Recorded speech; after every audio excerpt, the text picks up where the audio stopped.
Halika na, sabay tayo. At kung sinong may gusto, dahil sa tubig alat, likas na yaman to. Welcome back mga kaspiro. Muli samahan nyo kami sa aming ginawang update dive. Ito yung pangalawang bisis na nag-update tayo. At kahit papaano ay nakasumpong tayo ng biyaya. Kaya samahan nyo kami sa buong kaganapan sa laot. Let's go. Okay kayo. Update mga kaspiro.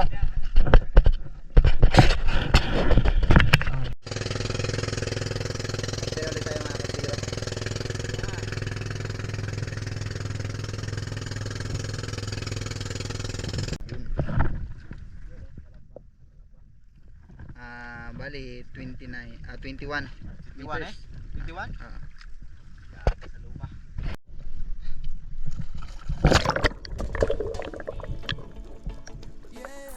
Dito lang kami sa loob ng area ng Dumaran mga kaspiro. Hindi na muna kami lumabas sa laot dahil medyo malakas yung amihan, pero sa spot na ito ay napakalabo.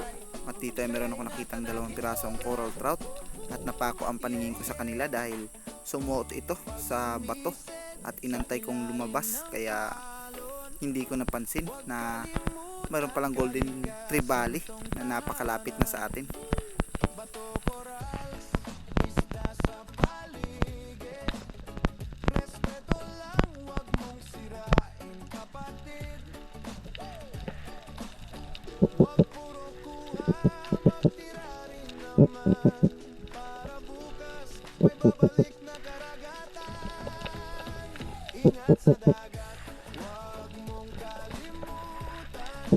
Sinubukan kong dahan-dahan iikot yung aking pana mga kaspiro, pero sa likod ko siya pumunta.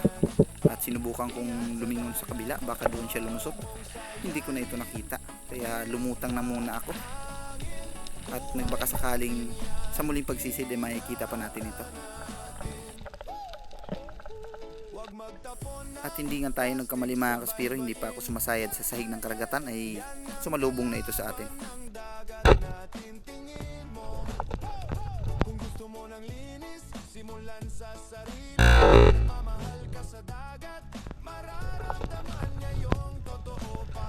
Ito yung ating kauna-unahang isda ngayong araw mga kaspiro, spine shot, yung ating patama.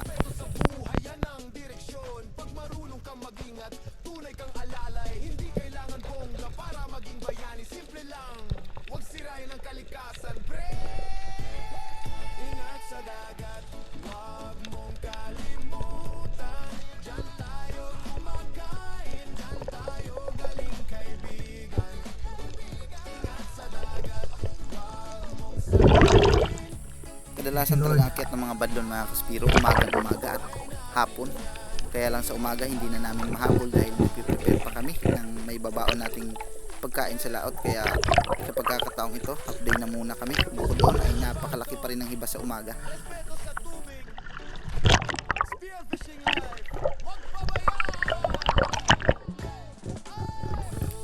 3.3 kilos yung inabot ng isang golden trevally natin na ito.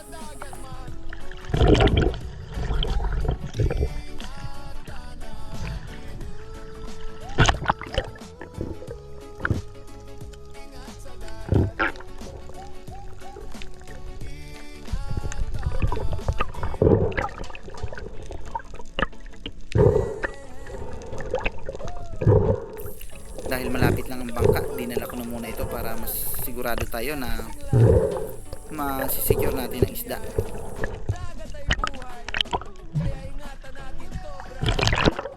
Siyempre dahil wala pa rin tayong diving knife ay ganun pa rin yung pamamaraan natin sa pagpatay ng isda. Tinutusok natin yung ulo ng gamit itong ating shaft.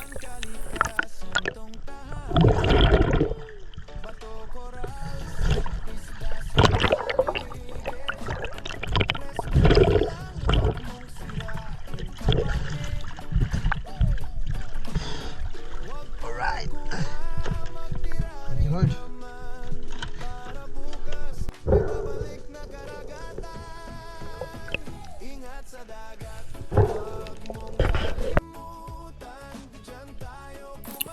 Pagkatapos ko makapag-load ay muli akong sumubok na bumaba sa ilalim ng dagat mga kaspiro dahil nagulat itong mga bait fish, kaya inabangan ko kung anong klaseng isda ang kinakatakutan ng mga ito.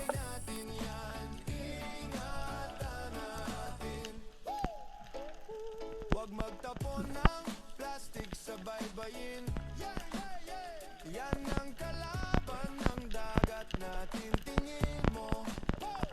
Kung gusto mo ng linis, simulan sa sarili. Pag nagmamahal ka sa dagat, mararamdaman niya yung totoo, pare. Yeah! Spearfishing Joseph Abdon, respeto sa alon, respeto sa buhay, yan ang direksyon. Pag marunong kang mag-ingat, tunay kang alalay. Hindi kailangan bongga para maging bayani, simple lang. Huwag sirain ang kalikasan, pre! Sa palagay ko mga kaspiro ay nakalayo na yung isda na naghahunt sa kanila, kaya lumutang na muna ako at nagpahinga para sa muli na naman nating pagsisid.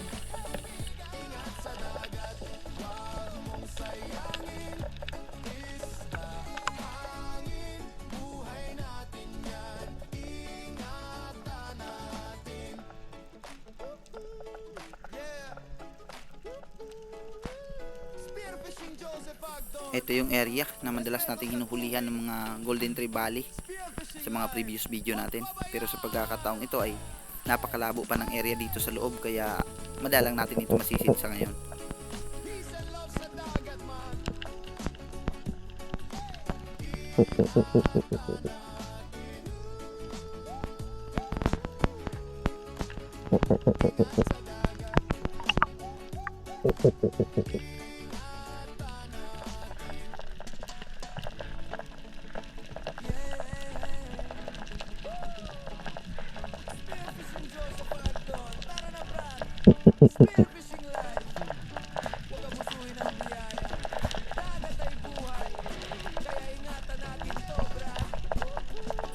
Sa muli nating pagsisi dito mga kaspiro, wala tayong nakitang possible na isda na pwede nating mapana, kaya naman umabante ako sa unahan at muli sumubok ako na mag-ambush dito, baka sakaling meron tayong mapana.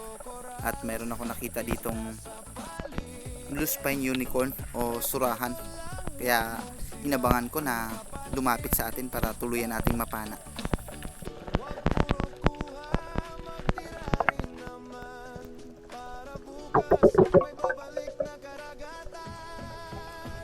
Ingat sa dagat, huwag mong kalimutan. Diyan tayo kumakain, diyan tayo galing kaibigan. Ingat sa dagat, huwag mong sayangin. Isda, hangin, buhay natin yan. Hanggang sa tuluyan ng lumapit sa atin ang isda na gusto nating mapana mga kaspiro, pero hindi ko tinuluyang kalabitan dahil sa estimate ko ay undersize pa ito.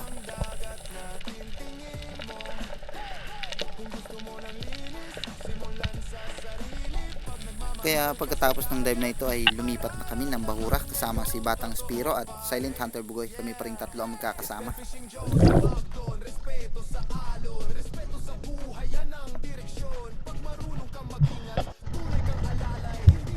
Hindi pa tayo mga kaspira, tayo ng ibang bahura.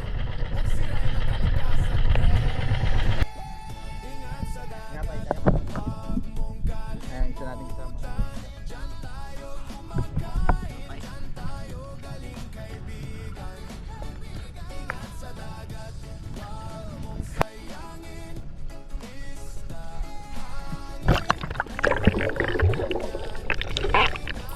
Dito sa spot na nilipatan natin ay medyo maganda-ganda ang visibility kumpara doon sa unang spot na sinisid natin. Respeto sa tubig, spearfishing life, huwag pabayaan!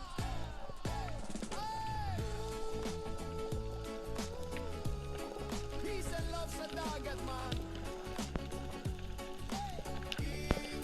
Habang nagpi-free pull ako mga kaspiro, panay na ang masid ko sa paligid dahil dito ay kadalasan umaakyat na ang badlon sa ganitong oras, kaya dinretsuhan ko ng ambush. At hindi nga nagtagal, meron ako nakitang red snapper sa bandang unahan, at nung akma ako ng papanain ay merong mas maganda pa palang isda na nasa kabilang side natin. Kaya nag-change tayo.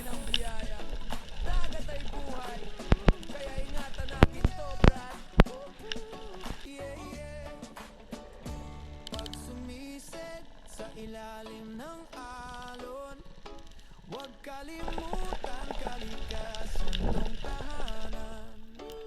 Bato, corals, isda sa paligid. Bahagyang may pagkailap ang dalawang Golden Trevally na ito, pero ang maganda dito ay pwede natin silang panain ng long range dahil malakas na yung ating gamit-gamit na pana na bigay ni Sir Darius. Siyempre shoutout na rin po kay Sir Darius Pamalico Pistejo and family, ganoon din kay Bro Raymond Lau sa kanilang binigay sa ating gamit.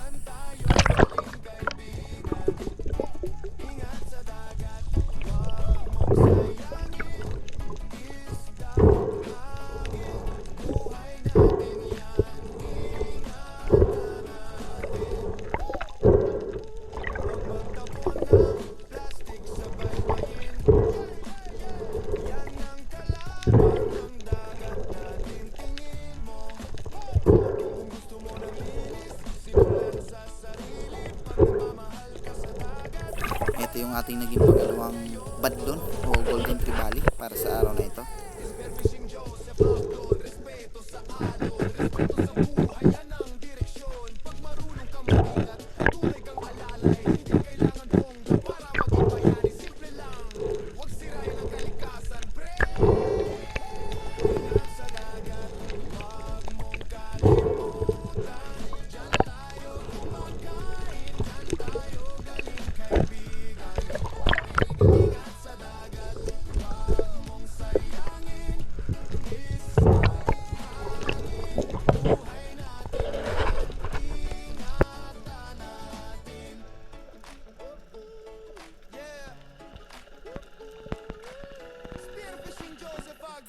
Matapos ang ilang bisis nating pagsubok na sumisid sa panganto para maghunting ng pelagic mga kaspiro, ay nagpahinga na muna ako. Umakyat ako dito sa mababaw na area at dito ay sinubukan kong maghanap ng pwedeng mapana at meron ako nakita dito ng Spanish flag snappers.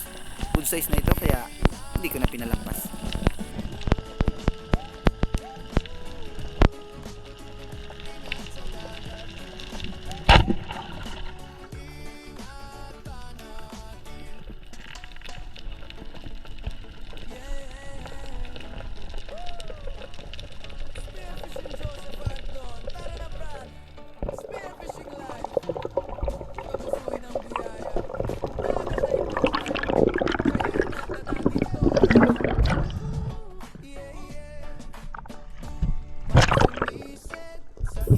I-reveal ko lang po mga kaspiro dahil maraming nagtatanong sa atin kung magkano yung ganitong pana. Wala po akong idea dahil sponsor lang po ito sa atin ni Sir Darius.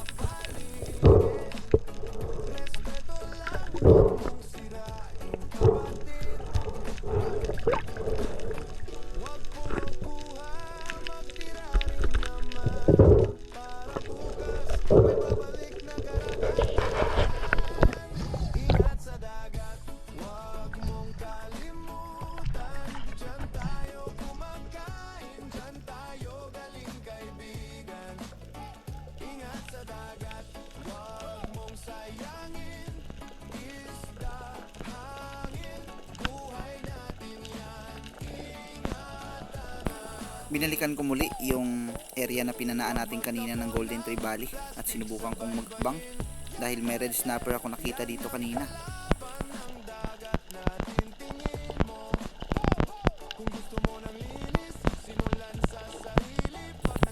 At meron ako nakikita sa panganto na isang triggerfish o yung pakol. Masarap itong inihaw kaya nung papalutang na ako at wala tayong ibang isda nakita, pinana ko na ito.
nagsasabi na i-repaint ko na yung aking bangka.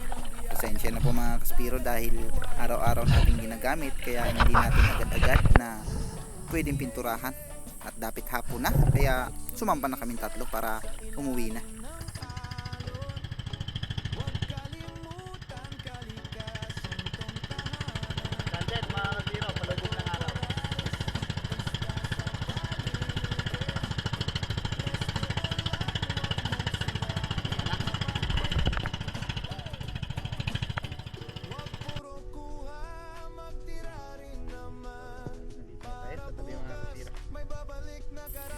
Check nyo na lang po sa channel ni Silent Hunter Bugoy at Batang Spiro. At pakicheck na rin mga kaspiro kung nakasubscribe ka na. Bye-bye. Yun, oh. Ang blessings natin ngayong araw.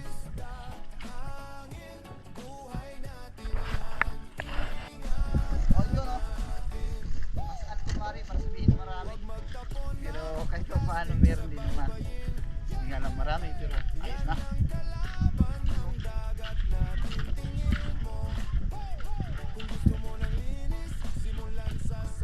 Ayan kami mga kapiro dahil update lang kami at napakalaki pa rin ang iba sa umaga.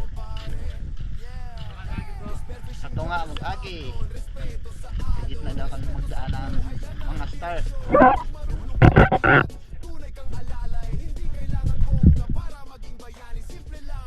Huwag sirain ang kalikasan, pre. Ingat sa dagat, huwag mong kalimutan. Diyan tayo kumakain, diyan tayo galing. Ingat sa dagat, huwag mong sayangin. Isda, hangin, buhay natin yan.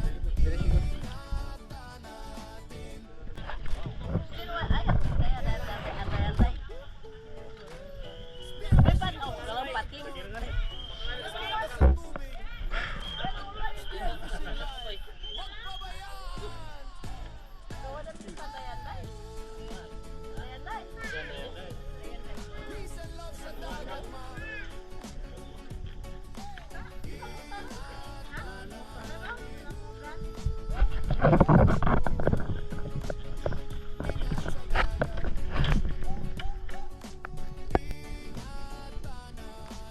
Ito po yun po mga kapiro yung unang timbang.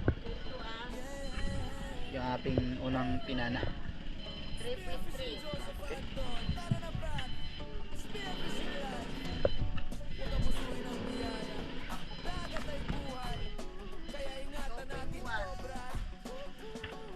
Tapos na lang siguro na yung dalawang maliliit. Sa ilalim ng alon, huwag kalimutan kalikasan tong tahanan. Bato, koral, isda sa paligid. Respeto lang, huwag mong sirain kapatid. Saging-saging na lang te. Yan na lang po ang ipakilo. Yan. May babalik na karagatan. Ingat sa dagat, huwag mong kalimutan. Diyan tayo kumakain. Shout out Cap. Ingat sa dagat, huwag mong sayangin. Isda, hangin, buhay natin yan. Huwag magtapon ng Susunod na lang tamaan-tamay ang pana.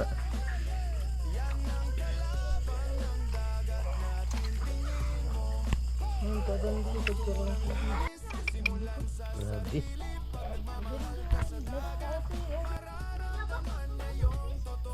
Ito yung ating pinaiwang maging ulam mga kaspiro, yung coral trout.